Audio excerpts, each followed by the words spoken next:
Dénonce l'islamisation de la France et le bilan de François Hollande. Il accepte de s'exprimer sur l'aimant bleu. Nous l'avons rencontré mardi au Beau Rivage de Genève. Bonjour Éric Zemmour. Bonjour. François Hollande a été décoré hier soir du titre d'homme d'État de l'année, c'est mérité? On ne sait pas si on doit en rire ou en pleurer, quoi. C'est un peu dérisoire. On ne sait pas d'ailleurs quel est ce club qui a remis ce titre. Enfin, tout ça ne veut rien dire. Tout ça est... On est dans la dérision, quoi. Homme d'État de l'année, pourquoi pas champion du 100 mètres nage libre. Non, mais c'est vrai, c'est n'importe quoi, quoi. Donc bon, pourquoi pas. Ça lui fait plaisir au moins. Votre livre, Un quinquennat pour rien, pourquoi ne pas l'avoir appelé finalement Des quinquennats pour rien? Alors là, vous touchez juste parce qu'on a songé à l'appeler encore Un quinquennat pour rien. Donc vous voyez, vous n'étiez pas loin. Effectivement, on pourrait même dire, ça demanderait une réflexion presque institutionnelle, et moi qui ai voté contre la suppression du septennat, on pourrait même dire que depuis qu'il y a des quinquennats, les présidents ne servent plus à rien. Il y a sans doute un lien. Parce que ça les transforme en Premier ministre, parce que c'est depuis le temps que l'Union européenne prend de plus en plus de compétences, etc. Enfin, la discussion serait trop longue, mais effectivement, on aurait pu titrer rien que des quinquennats pour rien, ou etc., etc. Vous parlez certes de François Hollande, mais le titre est un peu trompeur, c'est plutôt un pamphlet contre ce que vous considérez comme l'ennemi de la France, l'islam. Alors, c'est les deux choses. En fait, vous avez vu, il y a un bandeau qui est chronique de la guerre de civilisation. En fait, on a voulu faire deux choses. Peut-être qu'on a été trop ambitieux, mais ce qu'on voulait montrer, c'est, avec l'éditeur, on a songé à ne publier que le texte d'origine, le texte de préambule, qui aurait pu faire un livre à soi tout seul. On a voulu donner plus aux gens et donner à la fois les chroniques sur quasiment tout le quinquennat et en même temps ce texte qui est une espèce de mise en perspective des années qu'on vient de vivre. Vous avez tout à fait raison, ce texte se suffit à lui-même. Et c'est un texte qui est d'ailleurs intitulé « La France au défi de l'islam » et qui explique justement en quoi la France est mise au défi par l'islam, non pas l'islamisme, non pas l'islamisme radical, tous ces mots qui ont été inventés pour dissimuler la réalité et pour fausser le diagnostic. Mais si on regarde, vous écrivez « L'islam est incompatible avec la laïcité, avec la démocratie, avec la république laïque. L'islam est incompatible avec la France ». Oui. On fait quoi? On interdit l'islam? C'est très simple. L'islam est incompatible, je peux vous détailler. L'islam est incompatible avec la laïcité parce que l'islam n'a jamais connu la laïcité, ne connaît pas la séparation entre le privé et le public, entre l'État et la religion. Première étape. L'islam est incompatible avec la démocratie parce qu'il estime que l'autorité et le pouvoir vient de Dieu. Et la démocratie, c'est, comme vous le savez, le pouvoir du peuple, comme vous le savez encore très bien en Suisse. Il est incompatible avec la République parce que la République, c'est l'indépendance de la nation et que l'islam est une nation à elle toute seule. Parce que l'islam n'est pas seulement une religion, c'est notre erreur à tous. C'est que nous pensons la religion en termes chrétiens. Or, l'islam n'est pas qu'une religion, c'est-à-dire des rituels et des prières. Mais alors on fait quoi? On interdit l'islam en France? Attendez, je finis. L'islam est un régime juridique, est un droit, et est une nation, est une civilisation, qui impose à ses pratiquants qui impose des obligations pour le moindre moment de sa vie. Donc tout ça fait que, effectivement, l'islam est incompatible avec la France. Je vous rappelle que l'islam veut dire soumission et que la France vient de franc, qui voulait dire libre. Donc vous voyez, il y a une incompatibilité totale qui est réduite par l'histoire. L'islam, c'est aussi la paix. Comment? L'islam, c'est aussi la paix. Ah oui, vous avez tout à fait raison, parce que on m'a longtemps suggéré ça, on m'a longtemps indiqué ça, que en fait l'islam a un double sens. C'est la soumission et c'est la paix par la racine salam. Et en fait, je crois avoir compris cette double signification, c'est qu'on a la paix que dans la soumission à l'islam. Et d'ailleurs, c'est exactement ce qui se passe aujourd'hui. L'islam nous a déclaré la guerre parce que nous ne sommes pas soumis complètement à l'islam. Et d'ailleurs, vous remarquerez que depuis 1989, les frères musulmans ont décrété que la France était terre d'islam. D'ailleurs, Tariq Ramadan le dit quasiment crûment. Donc, si vous voulez, nous avons là une civilisation qui en défie une autre. Le mot guerre, vous l'avez employé, vous l'employez dans ce livre, guerre de civilisation. Le mot est fort, votre pays a traversé plusieurs guerres. Pourquoi celle que vous décrivez ici est plus grave que les autres? Pour l'instant, en termes de mort, elle n'est pas plus grave. Vous savez, les guerres de l'Empire, de la Révolution, la guerre de 14-18, la guerre de 39-45, tout ça nous a coûté beaucoup plus de morts. Là, aujourd'hui, nous sommes dans une guerre qui change complètement de nature. Les guerres que j'ai indiquées sont des guerres entre nations, qui sont issus du régime de Westphalie, c'est-à-dire entre États-nations précisément. C'est-à-dire que nous avons des États qui incarnent des nations et qui se font la guerre pour savoir quelle sera la plus puissante, qui dominera l'autre, qui dominera le continent. Nous avons en gros, en 3 siècles, eu un grand affrontement. Ici, vous étiez au balcon de cet affrontement, c'est-à-dire entre les 3 grandes nations européennes que sont la britannique, l'allemande et la française. Et nous avons eu, depuis 3 siècles, un affrontement pour la domination de l'Europe et du monde. Cet affrontement s'est fini par l'effondrement des 3 nations. Voilà. Comme ça, c'est simple. Et nous sommes tous sur protectorat américain qui est venu, tel le Deus ex machina, régler tout. Aujourd'hui, nous avons un autre type de guerre,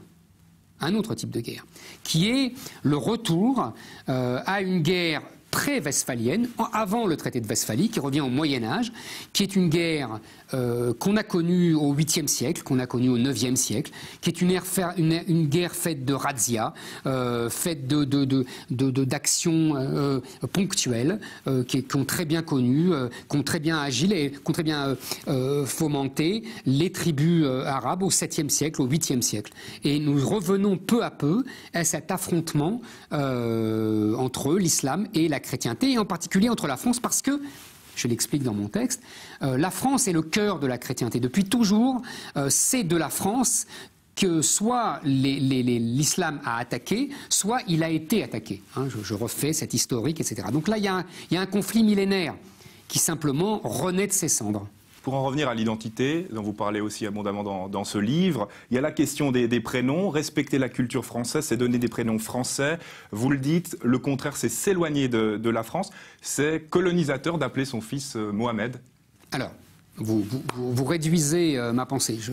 C'est simple. Il y a eu en France, d'abord, la France a été évidemment une terre chrétienne, faite par l'Église, façonnée par l'Église et les rois qui étaient oints par l'Église. Donc ça, c'est indéniable dans l'histoire. Deuxièmement, à partir de la loi du 11 germinal en 11, donc c'est bien sous la Révolution, avec Bonaparte à sa tête, on est en 1803, il y a une obligation de choisir les prénoms de ses enfants dans le calendrier, donc le calendrier des saints chrétiens.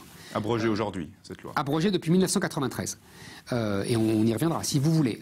Moi, je suis pour le rétablissement de cette loi. Je pense que cette loi a été une des causes qui ont permis l'assimilation des populations venues de différents pays, les Italiens, les Espagnols, les Juifs d'Europe centrale, les Russes, etc. Tous se sont pliés à cette règle. Il n'y avait pas de police des prénoms, comme l'a dit un homme politique français. Il y avait simplement une pratique et avec la volonté des populations étrangères de s'assimiler au corps du peuple français et de montrer que leurs enfants participeraient et deviendraient partie intégrante, s'agrégeraient à ce peuple français dans son histoire millénaire. Parce qu'en donnant un prénom à son enfant, on adopte l'histoire du pays. On ne s'appelle pas Thibaut. Si on s'appelle Thibaut, ça veut dire que c'est Thibaut des croisades. Si on s'appelle Mohamed, c'est Mohamed, le prophète, et ce n'est pas la même tradition, ce n'est pas la même civilisation. Mais ce n'est pas une allégeance à Daesh que d'appeler son fils Mohamed. Je n'ai jamais dit ça. Vous savez, Daesh, c'est anecdotique. C'est une allégeance, au contraire, à la civilisation islamique, la civilisation coranique. C'est un prénom coranique. Mais pour vous, Omar Sy, Zinedine Zidane, Jamel Debbouze sont moins français? Mais c'est une question qu'on me pose toujours. La réponse est assez simple. Il y a le sociologue Philippe Diribarne distingue entre le corps politique et le corps social. Le corps politique, c'est le droit, la nationalité, etc. Effectivement, pour ce corps politique-là, pour le droit, pour la nationalité, le droit de la nationalité, ces gens-là que vous citez sont évidemment aussi français que moi. Il n'y a pas de différence, nous sommes tous français parce que nous avons tous la nationalité française. Maintenant, il y a le corps social, ce que Diribarne appelle le corps social, c'est-à-dire comment le peuple français, le corps social français, reçoit ces nouveaux Français.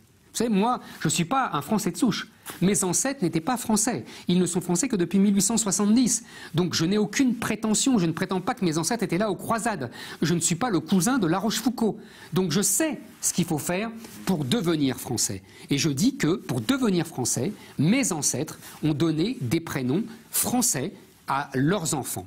Et que c'est comme ça qu'on a été mieux acceptés. Pas toujours facilement, hein, parce que c'est pas toujours facile, mais on a été mieux acceptés par le peuple français. Et ce que je dis, c'est que ces gens-là, en donnant à leurs enfants Zinedine, Omar, etc., vous voyez, ils sont pas ostracisés, hein, ils ont eu des carrières brillantes, qui sont dues à leur qualité, mais qui sont dues aussi à l'accueil des Français, à la qualité des services publics français.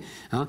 Donc tous ces gens-là ne sont pas martyrisés, mais je dis qu'effectivement, c'est un signe de désaffiliation française. C'est tout ce que je dis. On est en Suisse. Ici, la part de musulmans est environ de 5%. En France, selon des études, elle est à 6-7%. Pourtant, comment on explique que chez nous ça va et pas chez vous, visiblement, alors que la proportion est similaire? Parce que je pense qu'elle n'est pas similaire d'abord. Je pense que les chiffres sont faux en France. Les chiffres donnés sont faux. Nous avons un institut de l'INED qui passe son temps à donner des chiffres rassurants. Je n'en dirai pas plus. Donc je pense que les chiffres sont faux. Et deuxièmement, je pense que nous avons... donc il y a beaucoup plus de musulmans en France. Nous avons la première communauté musulmane d'Europe. Et en plus, nous avons une tradition en France qui est l'assimilation. C'est ce que je vous expliquais pour le corps politique et le corps social. Est-ce que c'est une erreur d'avoir voulu assimiler? Écoutez, ce n'est pas une erreur, c'est ce qui a fait le génie de la France.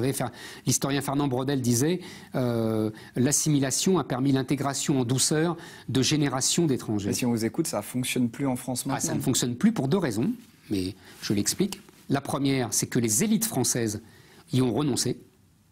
Justement, ils ont aboli la loi de 1993, par exemple, de Germinal en 1993. On n'a pas de telle loi en Suisse. Hein. Non, mais oui, mais vous avez tort. C'est une très bonne loi. C'est vraiment une excellente loi.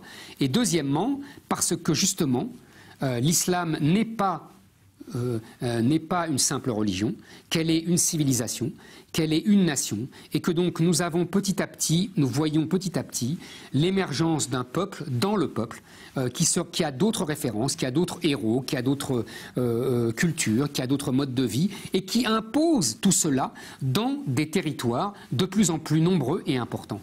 Et le problème français, il est fondamentalement là, au-delà de Daesh, qui est une résultante. Les attentats et ce que j'appelle la conflagration sont une résultante de ce que j'ai appelé l'invasion, c'est-à-dire les flux migratoires, et la colonisation, c'est-à-dire ce refus de s'intégrer et au contraire d'imposer son mode de vie. Parlons peut-être un peu de la Suisse. Est-ce que vous aimez la Suisse, Éric Zemmour? J'aime beaucoup la Suisse, je connais mal, bien sûr. Vous savez, pour moi la Suisse, c'était enfant, j'allais faire du ski en Suisse, donc je découvrais le chocolat blanc. Donc vous voyez, c'est vieux. Maintenant, aujourd'hui, ce que j'aime en Suisse, c'est surtout sa démocratie directe.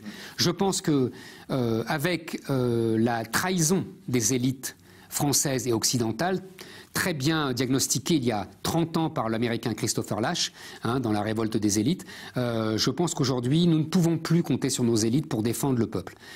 C'est pour ça d'ailleurs que le peuple se révolte, c'est ce que les élites appellent avec mépris le populisme, mais c'est la seule façon qu'a trouvé le peuple d'essayer de défendre son art de vivre.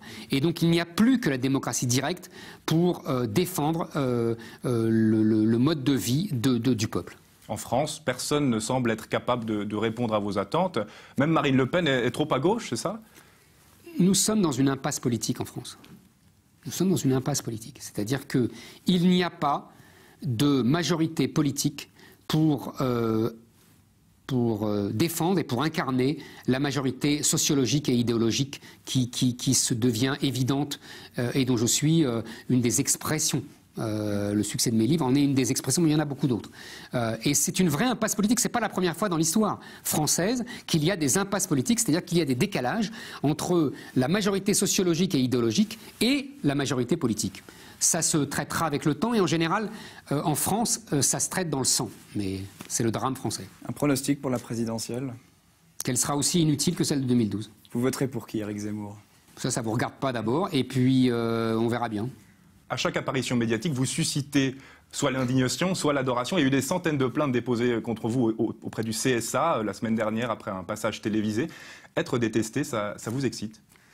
Vous savez, les plaintes étaient toutes organisé, orienté, dirigé, manipulé par le Conseil contre l'islamophobie, donc ce n'est pas des vraies plaintes.